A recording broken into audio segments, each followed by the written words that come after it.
అయితే మరి తుఫాను వల్ల నష్టపోయిన ప్రాంతాలన్నీ కూడా గౌరవ ముఖ్యమంత్రి గారు తిరగటం జరిగింది. లాస్ట్ గింజ వరకు కొనటానికి ఈ ప్రభుత్వం సిద్ధంగా ఉంది. జగన్మోహన్ రెడ్డి గారు ఏ రైతు కూడా నష్టపోకూడదు, ఏ రైతు కూడా ఇబ్బంది పడకూడదు, రైతుకి కోసిన ధాన్యాన్ని, తడిసిన ధాన్యం, కొంచెం మొక్కొచ్చిన ధాన్యాన్ని కూడా ఇబ్బంది లేకుండా తీసుకోమని చెప్పడం జరిగింది.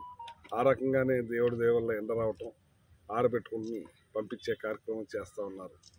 అలాగే పొలం మీద పడిపోయిన చేన్ని అన్నింటినీ కూడా క్షుణ్ణంగా పరిశీలించి అగ్రికల్చర్ ఆఫీసర్స్కి అందరికీ కూడా ఏదైతే ఇన్పుట్ సబ్సిడీ, ఇన్సూరెన్సు క్లెయిమ్ చేసేటట్టుగా అన్నీ కూడా ఎన్రోల్మెంట్ అన్నీ కూడా చేస్తూ ఉన్నారు, తిరుగుతున్నారు.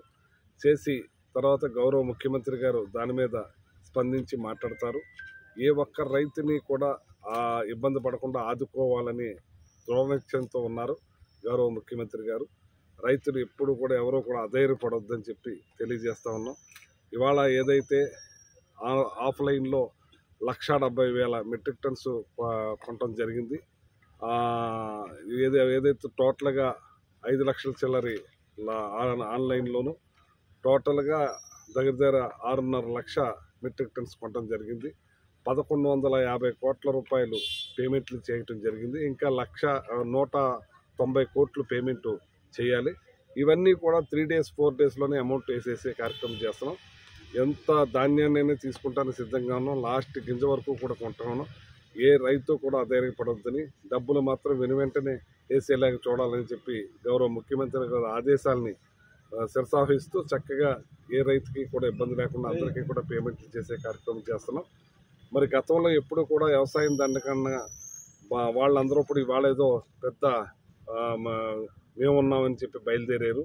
రైతుని ఏనాడు కూడా పట్టించుకోలేదు, రైతు పక్షాన నిలవలేదు. వాళ్ళు 2014లో ఇన్పుట్ సబ్సిడీ కూడా గౌరవ ముఖ్యమంత్రి జగన్మోహన్ రెడ్డి గారు వచ్చిన తర్వాత 2019లో పే చేయటం జరిగింది. అలాంటి మహానుభావులు ఇవాళ రైతుల దగ్గర దెయ్యాలు వేదాలు వల్లిస్తున్నారు.